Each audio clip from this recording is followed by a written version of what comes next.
Europe 1, 6h45, Thomas Soto. 6h45, c'est l'heure du kiosque d'Europe 1 avec ses plumes. Marion Calais pour les régions, Sophie Larmoyer pour l'international et Eva Rock devant la télé. Bonjour à toutes. Bonjour Thomas. Il y a 15 ans, Libération marquait les esprits, vous en souvenez peut-être, au lendemain du 21 avril, en affichant un plan serré sur Jean-Marie Le Pen et en barrant sa une d'un énorme non. Eh bien ce matin, bis repetita, le visage a changé, après le père c'est celui de la fille, mais le cadrage et le titre sont quasiment identiques. Pourquoi c'est toujours non? Mais il suffit de jeter un œil à la une de CNews Matin, le gratuit, la tentation de l'abstention pour comprendre que les choses ont changé. La France a changé, enchaîne aujourd'hui en France. Sur son dessin en page intérieure, Rançon fait parler un téléspectateur qui regarde Marine Le Pen. Elle a l'air tellement de gauche ces derniers temps qu'elle va finir par voter blanc, dit-il. Les lignes bougent, c'est sûr, c'est d'ailleurs le constat que fait en une l'opinion. Recomposition, le pari centriste de Macron. Les Échos, eux, s'inquiètent et titre Projet FN, les entreprises sonne l'alarme avec des chefs d'entreprise qui montent au créneau. C'est assez rare sur des sujets politiques comme ça. Il y a là Michel-Édouard Leclerc, Antoine Frérot, le patron de Veolia, celui de Michelin, celui de PME, ceux de PME, ou encore Martin Bouygues. Le choix de Marine Le Pen, je ne l'envisage pas, dit-il. Les catastrophes économiques, très peu pour moi. Le monde est déjà assez dur comme ça. Et puis il y a La Croix. La Croix qui ce matin donne la parole aux jeunes. La Croix a interrogé 100 jeunes de 18 à 30 ans pour connaître leurs attentes pour l'après 7 mai.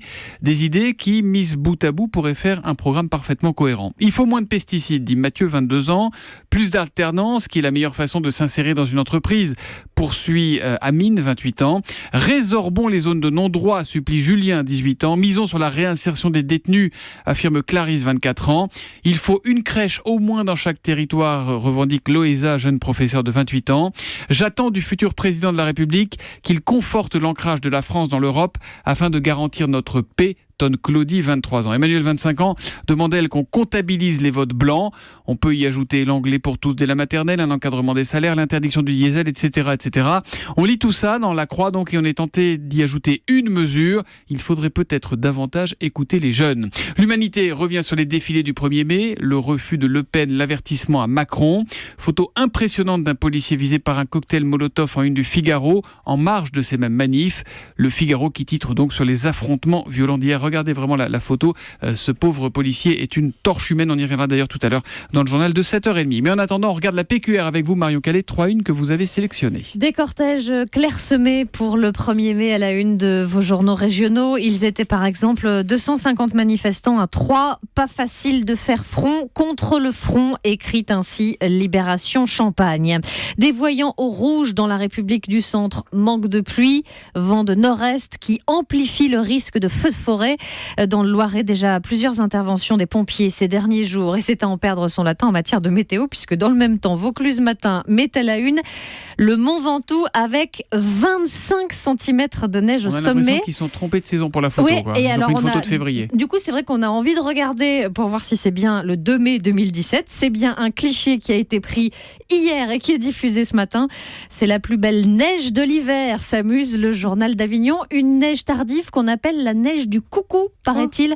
La neige du coucou, puisqu'elle arrive après l'arrivée du coucou fin mars. On a une pensée pour tous les professionnels de la montagne qui ont dû se taper la tête contre les murs tout l'hiver en attendant que ça tombe et qui voient la neige arriver en mai quand tout est fermé. Bref, l'histoire du jour va faire parler, voire faire grogner les automobilistes parisiens. Et Marion. pourrait surprendre aussi celles et ceux qui viendront bientôt visiter la capitale avec une version souterraine des Champs-Élysées, la même où les voitures circulaient il y a encore quelques années. C'est là que le bas blesse pour les automobilistes, parce que ces champs en sous-sol, ils seraient créés dans le tunnel récemment fermé qui permettait d'éviter le carrefour de l'Arc de Triomphe. Vous savez, ce carrefour... Qui est un cauchemar pour automobilistes. Exactement, tout en priorité à droite, l'un des plus accidentogènes de Paris. Sauf que le tunnel en question, aujourd'hui fermé, il fait 330 mètres de long et évidemment, dans l'un des quartiers les plus chers de la capitale, il vaut de l'or ce tunnel. Et les projets foisonnent déjà, raconte le Parisien. Certains imaginent une immense cave à vin, d'autres y voient carrément une grande galerie commerciale, quand d'autres encore rêvent d'un espace d'exposition d'art. C'est sûr qu'il y aurait de la place. La ville de Paris, elle, pourrait lancer un appel à idées à la fin du mois. Encore faudra-t-il remettre le tout aux normes, ce qui n'a pas été fait pour l'instant après 2 ans de fermeture. Il y a quelque chose que je ne comprends pas. Je comprends le combat contre la pollution, mais si on fait passer les voitures rapidement sous les Champs-Élysées, ça pollue moins que s'il y a des bouchons énormes. C'est ça, ce serait a priori plus simple et surtout beaucoup plus agréable quand on circule sur les Champs-Élysées, quand on est touriste. Moins il y a de voitures en haut, plus on est content même, non ? Enfin, je sais pas. Mais en plus, il y a une pancarte qui dit tunnel tunnel provisoirement fermé. Ça veut dire qu'il va Visiblement, c'est pas rouvrir. provisoire. C'est peut-être tonnel, peut-être que votre lapsus a du sens si on font une cave à vin. Une tonnelle. Sophie Larmoyer, on va parler de Tony Blair, le retour peut-être de Tony Blair. 10 ans après avoir quitté la scène politique britannique, l'ancien Premier ministre semble vouloir s'engager à nouveau. Oui, Tony Blair a choisi une date symbolique pour ressortir du bois. Le 1er mai 1997, il y a 20 ans exactement, le tout jeune leader travailliste de l'époque remportait les élections législatives au Royaume-Uni.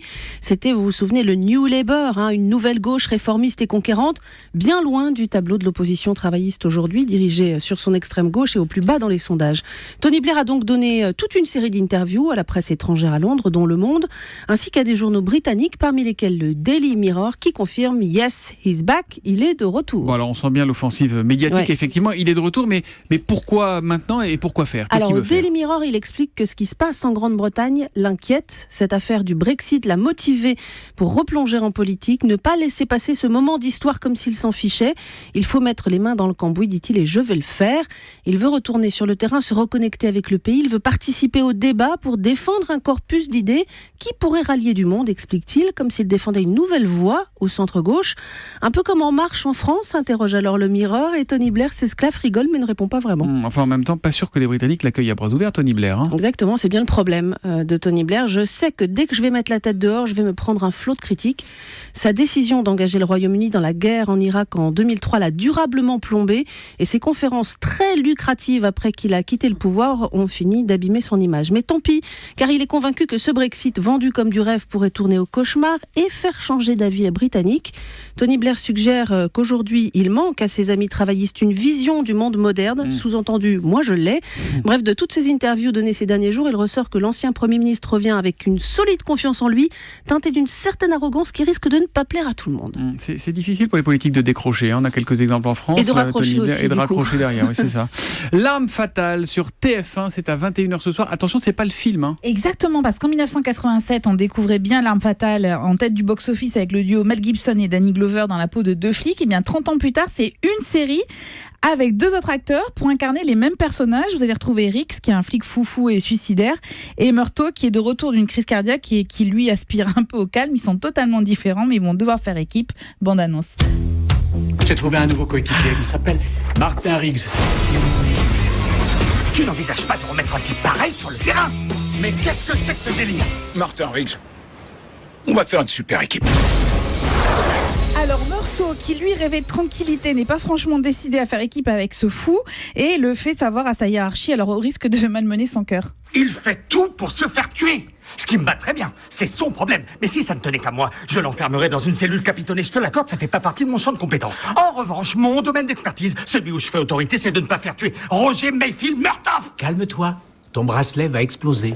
Alors sauf que ça va pas du tout s'arranger pour leur rythme cardiaque parce qu'ils vont être engagés dans une course-poursuite incroyable. On est qu'au premier épisode et regardez ce que ça donne. C'est quoi ce délire? Je sais pas, mais ils ont l'air d'aller beaucoup plus vite que nous. On est au milieu du Grand Prix. Riggs, espèce. Alors vous Ça a l'air reposant, votre vous l'avez truc. compris. Alors c'est scène spectaculaire, cascade en série. C'est vraiment une scène qui est à l'image de la série, à savoir un très très bon divertissement avec de l'humour et un excellent duo. Il faut vraiment regarder Clayne Crawford et Damon Wayans qui sont excellents dans cette série. Petit conseil, à la 2e minute, il est fort possible que vous sursautiez très très fort. Vous évitez à la 2e minute, vous évitez d'avoir un verre d'eau par exemple entre les mains parce que Ça sent le vécu. Ça sent le vécu, exactement. Petit problème. Bon, ils ont fait peur, dis donc, L'arme fatale à Eva Rock à la 2e minute. Soyez donc prudents à 21h02 ce soir sur TF1. Merci les kiosquiers.